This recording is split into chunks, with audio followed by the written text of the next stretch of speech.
global happenings today. We communicate, we analyze global news. Stay tuned.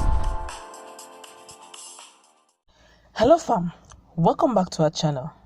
Well, for quite a while, Nigerians have been wondering why the Vice President Yemi Osinbajo have not been talking. Well, from my perspective, I believe that he's surrounded by so much people who may not want his personal interest, who may not even really want the national interest per se, but the personal pocket. So he has to be very wise, judging the fact that there are so many ethnic issues surrounding the whole Asorok saga. So he's quite careful in his choosing words. And I think he has tactically said something that Nigerians should look into without necessarily mentioning names. The issue of borrowing has brought national attention. It has almost brought disgrace to the nation, permit me to use that word. But now Vice President Professor Yemi Osinbajo has actually said Nigerians need a national debate to examine the issues around the size and cost of governance, which has often been described as expensive and unsustainable. Very true, but we need to look inwards. Let's continue and hear what he said. He explained that it could be difficult for the government to do something about its cost by itself. It's now stylishly telling Nigerians, you need to contribute, you need to talk, without opening up per se. But that is something that must be done. That's what he's saying. So Siba just said this while fielding questions by a former governor of the Central Bank of Nigeria. I'm talking about the immediate past Emir of Kano, Mohammed Sanusi Lamido, during a webinar organized by Emmanuel Chapel, termed Economic Stability Beyond COVID-19 on Friday. Sanusi, who had on Friday last week pointed out that the governance structure in the country has set it up for bankruptcy, asked the vice president what the current regime would do differently to address the perennial problem. Why are they not asking the president? Why are they asking the vice president? Does vice president talking anything? He's the one championing toilets. If he's championing toilets, why are you not asking him on economic values? Because even Sanusi knows that's the only person that can talk and talk reasonably. Why didn't they ask Buhari to answer that question? Sorry, just my personal opinion. Let's continue. It says, the former CBN governor said the greater Atlanta, that's in the United States of America, has a gross domestic product that is higher than that of the Federal Republic of Nigeria as a whole. Shame. Atlanta is not the richest city in the United States, but yet their GDP is higher than the whole of Nigeria. This is well with the righteous. So I don't want to be disrespectful, but the annual sales of Tesla exceeds the budget size of our country. So should we not begin to cut our coat according to our cloth? Should we not begin to look at all these costs and the constitution itself? Maybe turn the legislators to part-time lawmakers. Ma'am, are they correct? No, I don't support that unicameral. It's to have a unicameral legislature instead of bicameral. Have the local government run by employees of the Ministry of Local Government Affairs. We just need to look out of the box to reduce structural costs and make government sustainable over the long term. In his response, Osinbajo said, there's no question that we are dealing with large and expensive government, but as you know, given the current constitutional structure, those who would have to vote to reduce the size of government, especially to become part-time legislatures, are the very legislators themselves. Trouble. So you can imagine that we may not get very much traction if they are asked to vote themselves, as it were, out of their current relative decent circumstances.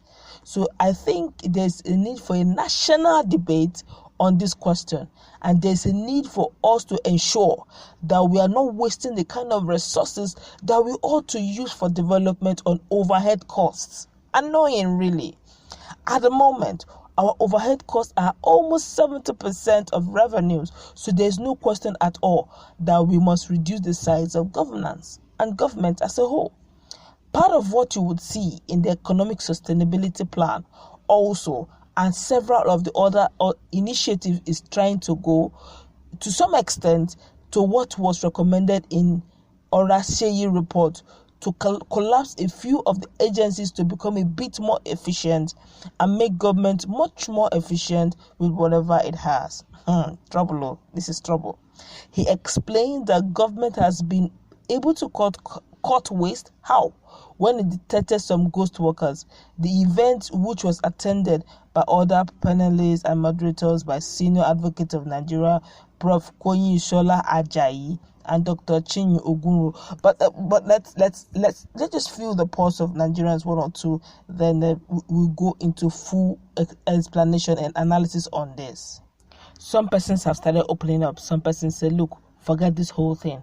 All we need is let's go our separate ways. This country cannot work. Some are saying, no way, Unicameral is the way out. Okay, but let's look at this critically. Let's cut this. Let's look at it in two dimensions. Now, if we are to look at it in one Nigeria dimension, okay, then we need to look at, you see, the issue of Unicameral. Because of the corrupt nature of Nigeria, we must never practice unicameral, because unicameral means just one legislature, which means if, for instance, the likes of let's call names, maybe the likes of Okorocha, okay, if the likes of Okorocha is a senator, if the likes of Hope Uzodinma is a senator representing, I'm just giving examples now, representing the Southeast, and is a unicameral legislature, they will vote whatever they will not probably represent the mind of the people. It's their personal choice, what they feel is right, not the mind of the people, because it's the people that elected you, they're right. But they will put in their personal choice. It could be anything. And at the end of the day, the mind of the people is not represented, and it will be passed into law without obstruction. That is why, because of the corrupt nature of Nigeria, unicameral system of governance legislature must never be considered. Okay, but now let's look at cutting of costs. A lot of things can come into play. Aids that are always used for governance, okay, should be cut short. What are you using 1,000 aids, 500 aids, 100 aids? What do you need aids? Social media, assistant social media, this special social media on this, special assistant. They are too much. One is okay, and those ones should be efficient. Report to you as at when due. Then coming back now to Nigerian politicians are the highest paid in the world. If you want to slash their salaries, you are making a mistake. Go to their allowances and slash it. Their salaries are not too big as you think. All those allowance on this sitting allowance, pieces it. Make going for election for senatorship election, make it unattractive. By the time you're going for senatorial elections, all this killing and doing campaign for how many million, godfatherism just to enter it, and at the end of the day, all your allowances plus your salary plus everything, 120,000 a month, you won't want to go in there. And all this community project, please abolish it, because it's another form. Look at Dino Malai, the kind of cars Dino Malai use. In fact, some car stands don't have his brand of cars. But yet you ask yourself, apart from a politician, what other job did Dino Malai do that is prominent? We don't know. Let's be real to ourselves. Let's call a spade a spade. This whole issue of community project, abolish it. Find a way of reaching the grassroots themselves. Then this whole issue of corruption here, corruption there, that is even the main crux. The monies are being lost through looting, serious looting. And since we don't have a way around it, just recently Malami was accusing Ibrahim Magu of also diverting funds. So you just see that even the people who are supposed to check financial crimes are also not exonerated from this whole joke of trying to restructure and all that. Then the issue of your in-laws and your family members also part of your camp. It's not because they're the best, but because you need to give them money. All this issue of going in complete project, using a project that was supposed to be like 1 million, putting 13 billion naira, like what the humanitarian minister is doing right now, feeding at home children, school children at home, and saying that it runs into hundreds of millions of naira a day. You just see that it's a joke, and you're saying that the monies are missing, and you are looking at reducing agencies. That means means you're telling Nigerians that a whole lot of Nigerians who are already in federal parastatals, are about to lose their job in already bleeding economy, in economy that is the unemployment rate is overflowing already. You want to push more into it and increase the crime rate? Some of them are married, some of them have children. How will they cope? The economy itself is not friendly. There are no constant light. There are no good roads. Nothing is working. Now you want to push the punishment of looting and fraud on the common man? That's not fair. Now, looking at all these things, and since they wouldn't want to slash their salary, I'm talking about the legislators, they wouldn't want to go there. Don't even go there. They won't. They're the one that go to. They will be the one to vote it.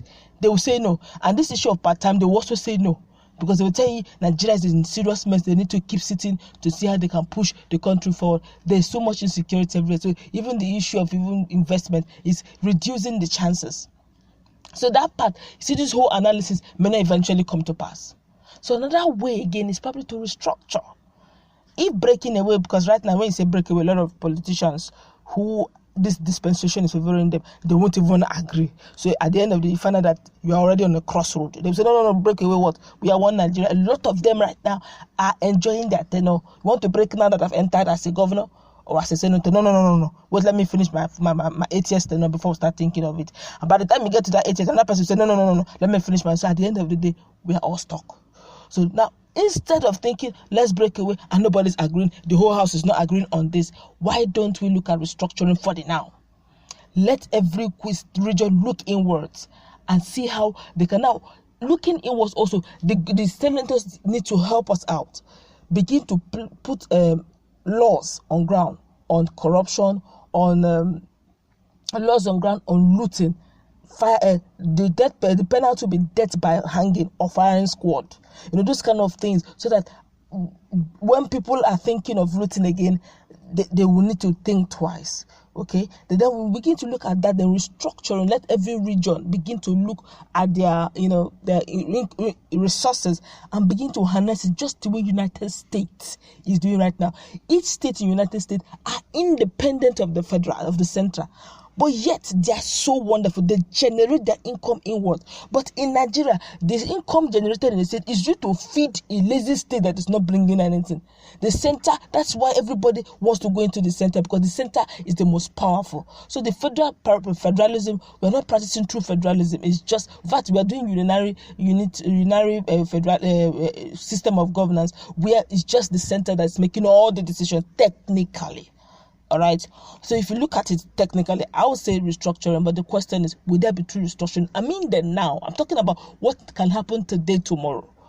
Because if you say breakout, a lot of persons will not agree. We'll keep going back and forth over this matter. But we can actually look at restructuring in the true sense of the word. Maybe from there we can graduate to the next level. But that's my take on this. What's your take? Let's meet in that comment section.